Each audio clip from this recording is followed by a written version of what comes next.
శుభోదయం అండి అందరికీ. ఈరోజు నేను ఏం చేయబోతున్నానంటే మామిడికాయ పులిహోర. ఒక సిస్టర్ అయితే అడిగారు మామిడికాయ పులిహోర చేయమని, అందుకే ఇప్పుడే వేడివేడిగా ఇదిగో రైస్ అయితే వండేసిన. మామిడికాయ పులిహోర ఎలా చేయాలో మీకు చూపిస్తా.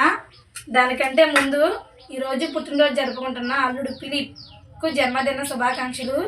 గాడ్ బ్లెస్ యూ నాన్న, నువ్వు ఇలాంటి పుట్టినరోజులు ఎన్నో జరుపుకోవాలని మనస్ఫూర్తిగా కోరుకుంటున్నాను.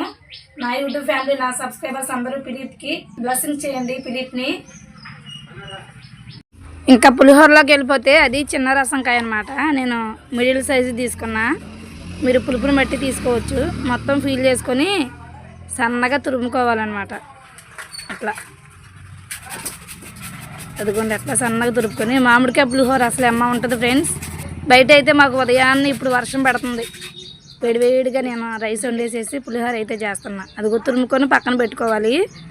తర్వాత రైస్లో కొంచెం ఆయిల్ను కొంచెం సాల్ట్ వేసుకొని కలుపుకొని పక్కన పెట్టుకోవాలి. అది కూడా ఇప్పుడైతే పోపు వేసుకున్నాం.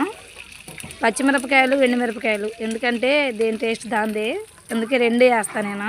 కొంచెం పచ్చిశనగపప్పు, తర్వాత శనగగుళ్ళు, శనగగింజలు కూడా ఎక్కువ వేసుకొని, కొంచెం జీలకర్ర, కరివేపాకు కూడా వేసుకొని మొత్తం ఫ్రై చేసుకోవాలి.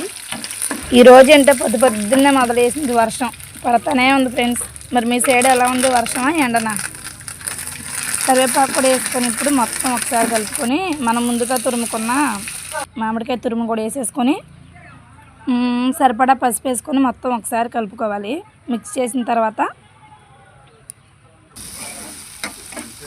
ఇప్పుడు రైస్లోకి వేసేసుకొని మొత్తం ఇప్పుడు కలుపుకోవాలి. కొంతమంది గంటతో అయితే కలుపుతారు పులిహోర, మేము ఎప్పుడు గంటతో కలపమండి, ఎప్పుడు చేత్తోనే కలుపుకుంటాం. చాలా అంటే చాలా టేస్ట్గా ఉంటుంది మామిడికాయ పులిహోర. మీరు ట్రై చేస్తే ఒకసారి నాకు కామెంట్ చేయండి, లేదంటే ట్రై చేయకపోతే ఒకసారి ఇలా చేసి చూడండి. సూపర్ ఉంటుంది అసలు. తిన్నా కొద్దీ తినాలి తినాలి అనిపిస్తుంది అనమాట, అంత బాగుంటుంది.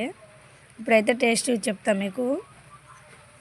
చాలా బాగుంది ఫ్రెండ్స్, అసలు మంచిగా వచ్చింది పులిహోర అయితే.